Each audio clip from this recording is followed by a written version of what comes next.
राज्याचे आरोग्य मंत्री प्रकाश आंबेडकर हे 13 मार्च रोजी गुरुवारी पालघर जिल्ह्याच्या दौऱ्यावर आले होते। यावेळी त्यांनी पालघर जिल्ह्यातील मनोर येथील ट्रॉमा केअर सेंटर, जिल्हा सामान्य रुग्णालयाच्या नवीन इमारतीच्या बांधकामाची पाहणी, डहाणू येथील उपजिल्हा रुग्णालय, तारापूर येथील प्राथमिक आरोग्य केंद्र, आशागड येथील प्राथमिक आरोग्य केंद्र, कासा येथील उपजिल्हा रुग्णालय, सोमटा येथील प्राथमिक आरोग्य केंद्राची प्रत्यक्ष पाहणी करून रुग्ण आणि आरोग्य अधिकारी कर्मचारी यांच्याशी चर्चा केली।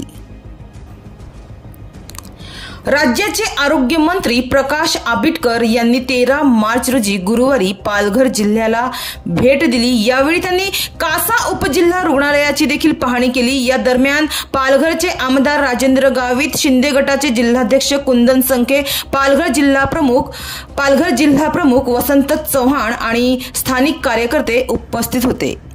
कासा रुग्णालयाची पाहणी करत असताना आरोग्य मंत्री यांनी या रुग्णालयातील अपुऱ्या सोयी सुविधांवर चिंता व्यक्त केली आणि रुग्णालयाचा विस्तार व अत्याधुनिक बेडची सुविधा लवकरात लवकर उपलब्ध करून देण्याचे आश्वासन दिले। राज्याचे आरोग्य मंत्री प्रकाश आंबेडकर नेमकं यावेळी काय म्हणाले पाहूया। कसा या ठिकाणी असणाऱ्या उपजिल्हा रुग्णालयाला आदरणीय आमदार महोदय, जिल्हा प्रमुख आणि आमच्या सर्व सहकाऱ्यांच्या समवेत आपण भेट दिलेली आहे। एका बाजूला सार्वजनिक आरोग्य मंत्रालयाच्या वतीनं जास्तीत जास्त ज्या सुविधा आहेत त्या लोकांपर्यंत पोहोचवणं, त्याचबरोबर जे आमचे सगळं इन्फ्रास्ट्रक्चर आहे त्याच्यामध्ये डेव्हलपमेंट करणे, यासाठी जेवढं काही काम करता येईल तेवढं करण्यासाठी राज्य शासनाच्या वतीनं आमचा प्रयत्न चालला आहे। या हॉस्पिटलसाठी सुद्धा ज्या ज्या सुविधांची आवश्यकता आहे ती सुविधा पूर्ण करण्यासाठी निश्चितपणानं आमच्या सर्व आमदार महोदय, जिल्हा प्रमुखांच्या सहकार्यानं आपण निश्चितपणानं प्रयत्न करू। सर, जागा अभावी, कारण पडची जागा आहे, जागा बघितली जाते परंतु कुठं मंजुरी मिळत नाही।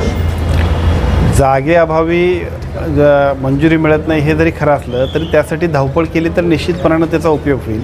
आणि विशेषतः इथं ॲक्सिडेंट पेशंटची संख्या जास्त आहे असं आपल्या सगळ्याच इथल्या स्थानिकच्या सर्व नागरिकांच्या माध्यमातून सुद्धा जे लक्षात येतं आहे। त्यामुळे साहजिकच या हॉस्पिटलला ज्या जागा उपलब्ध करायला पाहिजे त्याला शासन स्तरावरती आम्ही सगळेजण अतिशय चांगल्या पद्धतीनं प्रयत्न करू।